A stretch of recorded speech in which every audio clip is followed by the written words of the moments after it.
el congresista Juan Carlos del Águila.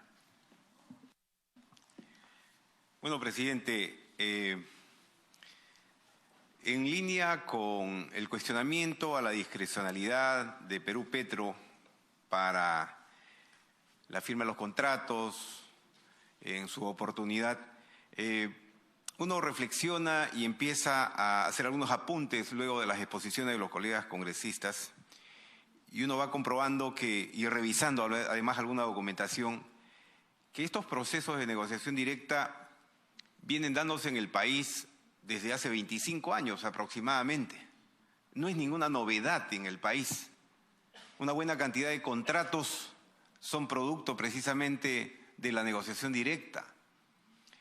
Y seguramente en países exitosos en el rubro de la industria de hidrocarburos, que envidia sana con Colombia, que mencionaba el vicepresidente de Perú, Petro, decir que mientras que en Perú hay 41 contratos firmados, al otro lado de la frontera hay 2.500 contratos firmados, generando la economía a ese país.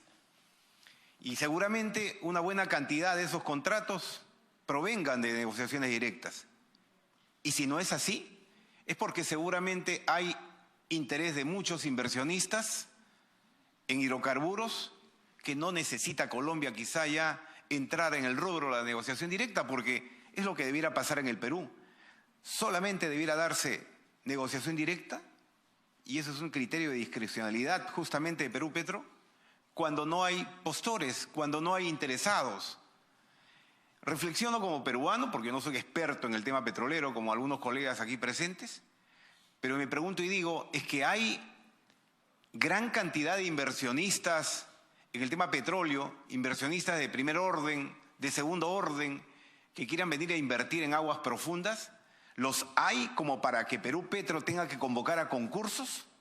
¿O son escasos los que vienen y entonces Perú Petro lo que tiene que hacer es no te vayas, hermano, vente, vamos negociando directamente? Yo entiendo que esa es la figura de la negociación directa cuando no hay muchos postores interesados, que es el caso de Perú. Entonces, cuando se cuestiona la discrecionalidad, hay que entender también por qué se da la discrecionalidad, que la ley lo permite. Y con ese criterio es que entonces en el Perú se vienen firmando contratos. Y eso no es lesivo para la economía nacional. Pero claro, vivimos en una sociedad de la desconfianza, venimos de un gobierno en donde todo ha sucedido debajo de la alfombra y donde efectivamente las imágenes que se han proyectado aquí, traídas por nuestro colega Dahmer, pues nos pinta el peor de los escenarios, sobre todo por esas compañías que ha presentado. Pero estos contratos de negociación directa o esta negociación directa que se da no son solamente seguramente criterio del gerente general de Perú Petro. Si se cuestiona esto, uno se pregunta y dice, ¿es que solamente un funcionario decide? Creo que no. Creo que hay una comisión en Perú Petro, me imagino que la hay, que es la que negocia directamente con las compañías que se interesan en invertir en el Perú. Y seguramente esa negociación tiene que ser aprobada, revisada y aprobada en el directorio de Perú Petro. Yo me imagino que no hay una aprobación de una negociación directa si es que no ha sido aprobado por el directorio de Perú Petro. Si es que no ha sido revisado, incluso antes de la firma de contrato, por el Ministerio de Energía y Minas, donde hay técnicos calificados también. Y donde además seguramente pasa por el filtro del Ministerio de Economía y Finanzas para que se pueda proceder al contrato. Entonces, hay filtros contralor que valdría la pena también considerar para evaluar si el criterio de discrecionalidad puede ser o no cuestionado. Dicho esto, es que como autor y sobre todo principal propulsor de un informe que tiene un grupo de trabajo aquí conformado en energía, consultaré a la Contraloría, por ejemplo, respecto a este criterio, si algo más hay que hacer para en todo caso transparentarlo. Escuchaba que las conchas de abanico que se ven, entre comillas, amenazadas por esta actividad en el mar, le generan $2 millones anuales al norte del Perú, a Piura, creo. El canon petrolero entiendo que le ha dado $300 millones a Piura, a Tumbes.